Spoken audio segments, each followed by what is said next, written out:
आपण पाहत आहात RK न्यूज, बातमी तुमची, आवाज आमचा।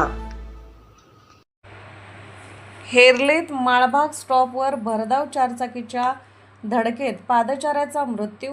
हातकणंगले तालुक्यातील हेरले येथील माळबाग स्टॉप परिसरात भरधाव अज्ञात चारचाकीच्या धडकेत पादचाऱ्याचा जागीच मृत्यू झाला। रविवार दिनांक 26 रात्री सुमारे 10 वाजण्याच्या सुमारास ही घटना घडली। अपघातानंतर वाहन चालक घटनास्थळावरून पसार झाला असून पोलिसांनी त्याचा शोध सुरू केला आहे। दीपक तुकाराम कदम वय 48 राहणार हेरले तालुका हातकणंगले असे मृताचे नाव आहे। ते रस्ता ओलांडत असताना भरधाव वेगाने आलेल्या अज्ञात चारचाकी वाहनाने त्यांना जोरदार धडक दिली। धडक इतकी भीषण होती की कदम यांचा जागीच मृत्यू झाला।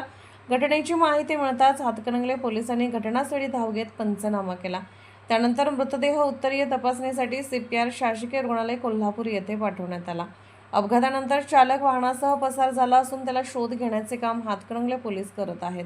या प्रकरणाचा पुढील तपास सुरू आहे।